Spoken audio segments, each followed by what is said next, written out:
Hello everyone, welcome back to my new another blog. Eid মুবারক। কেমন আছেন সবাই? আশা করি সবাই ভালো আছেন, আমি অনেক ভালো আছি। তো আজকে আপনাদের মাঝে আরও নতুন একটি ব্লগ ভিডিও নিয়ে হাজির হয়ে গেলাম। অবশ্যই ভিডিও দেখে বুঝতে পারছেন কিসের ভিডিও হতে পারে। তো ঈদের দিন বিকেলে বেরিয়েছিলাম একটু ঘোরাঘুরি করার উদ্দেশ্যে। তো প্রথমে আমরা বেরিয়ে পড়েছিলাম আহসান মঞ্জিল যাওয়ার জন্য। তো আহসান মঞ্জিলের উদ্দেশ্যে আমরা রিক্সায় উঠেছিলাম। তো রিক্সায় উঠে কিছু ভিডিও ক্লিপ নিতে যাচ্ছিলাম আপনাদের সাথে শেয়ার করার উদ্দেশ্যে। তো এই যে যেতে যেতে আমরা অবশেষে পৌঁছে গেলাম আহসান মঞ্জিল। তো দুঃখজনক হলেও সত্য, আহসান মঞ্জিল এদিন বন্ধ ছিল। আমরা না জানার কারণে ওখানে চলে গিয়েছিলাম। গিয়ে দেখে আমাদের মতো আরও অনেক দর্শনার্থী এসেছে, কিন্তু দুঃখের বিষয় তারা কেউ ভিতরে ঢুকতে পারছিল না। সবাই গেটের সামনে দাঁড়িয়েছিল এবং দারোয়ানদেরকে রিকোয়েস্ট করছিল গেটটা খুলে দেওয়ার জন্য, কিন্তু তারা কিছুতেই খুললো না। তারা বলেছে আগামীকালকে আসার জন্য। তো কী করা যাবে, দুঃখ মেনে নিয়ে আমাদের এখান থেকে চলে যেতে হয়েছে। তো আমরা এখান থেকে যেহেতু আহসান মঞ্জিলে আমরা ঢুকতে পারিনি, তো সেজন্য আমরা অন্য আরেকটি পার্কে যাওয়ার উদ্দেশ্যে বেরিয়ে পড়লাম। তো এই যে বাইরে থেকেই আপনাদের সাথে একটু শেয়ার করে দিলাম। নেক্সট টাইম যখন আসবো অবশ্যই আহসান মঞ্জিলের পুরো ভিউটা আপনাদের সাথে শেয়ার করা হবে। তো এই যে অন্য আরেকটি পার্কের উদ্দেশ্যে আমরা আবার রিক্সা নিয়ে নিলাম।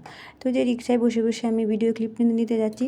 তো এই যে দেখেন অবশেষে চলে আসলাম সদরঘাট আসার পরে, এই জায়গাটায় আসার পরে আমার খুবই খারাপ লাগছিল এবং শরীরের লোমগুলো কাটা দিয়ে উঠছিল। বারবার মনে পড়ছিল সেই লঞ্চ দুর্ঘটনার কথা। আপনারা অবশ্যই জানেন এখানে 2-3 দিন আগে একটি খুবই মর্মান্তিক লঞ্চ দুর্ঘটনা ঘটে গিয়েছিল। এই হলো সেই স্থান। এই যে দেখেন এখানে লঞ্চগুলো দেখা যাচ্ছে। এই স্থানে আসার পর আমার ঈদের দিনের ঘোরাঘুরির আনন্দটাই যেন মাটি হয়ে গিয়েছিল। এই জায়গায় আসার পর আমার শুধু বারবার সেই দৃশ্যটা চোখের সামনে বেশি উঠছিল। তো কী করা যাবে, সব কিছু মেনে নিয়ে আমি সামনের দিকে এগিয়ে গেলাম। তো এই যে দেখেন লাস্টে আমি অবশেষে চলে আসলাম আমাদের গন্তব্যস্থলে। তো এই যে নেমে পড়লাম পার্কে। তো এই যে দেখেন এই পার্কটা মূলত বুড়িগঙ্গা নদীর তীরে অবস্থিত। তো এই যে এখানে একটা আপু আমার ক্যামেরা দেখে পোজ দিচ্ছিল। তো এই যে আমরা চলে আসলাম, এখন আমরা এখানে বসে কিছুটা সময় স্পেন্ড করব। তো এই যে দেখেন নদীর ভিউটা আমার কাছে খুবই ভালো লাগছিল, সেজন্য আপনাদের সাথে শেয়ার করছিলাম। তো যে দেখেন অবশ্যই যার মন খারাপ থাকবে, মন খারাপের সময় অবশ্যই এরকম শান্ত নদীর তীরে এসে বসে থাকবেন। নদীর হাওয়া বাতাস এবং নদীর কলকলানির ধ্বনিতে, নদীর গানে আপনাদের মন অবশ্যই ভালো হয়ে যাবে। তো ওই যে দেখেন নদীটা দেখতে খুবই অস্থির লাগছিল। তো নদী দেখতে দেখতে এই যে আমরা এখানে কিছু ছবি তুলে নিচ্ছিলাম এবং বাবুকে ডাকছিলাম এদিকে ক্যামেরার দিকে তাকানোর জন্য, কিন্তু সে কিছুতেই ক্যামেরার দিকে তাকালো না। তো এই যে এখানে আরও অনেক আপুরা ছিল, তারাও নদীর পাড়ে বসে হাওয়া খাচ্ছিল এবং সবাই ভিডিও করছিল, যার মতো ফটোশ্যুট করছিল। তো এই যে দেখেন এখানে সূর্যটা যেহেতু সন্ধ্যা হয়ে এসেছিল, তো নদীর পাড়ের ভিউটা সন্ধ্যার সময় দেখতে খুবই অস্থির লাগছিল। তো তাই আমার বারবার ক্লিপ নিতে মন ভরছিল না। তো এই যে দেখেন এখানে সূর্য অস্ত যাওয়ার ভিউটাও খুব অস্থির ছিল। আপনাদের কাছে কেমন লাগছে অবশ্যই আমাকে কমেন্ট করে জানাবেন। আমার কাছে তো খুবই ভালো লাগছিল, আমি সেই জন্য বারবার ভিডিও ক্লিপ নিচ্ছিলাম, আমার ক্লিপ নিয়ে যেন মনই ভরছিল না। তো এই যে দেখেন অবশেষে আমরা এখান থেকে বেরিয়ে পড়ছি, যেহেতু সন্ধ্যা হয়ে গিয়েছে, বাসার উদ্দেশ্যে চলে যেতে হবে।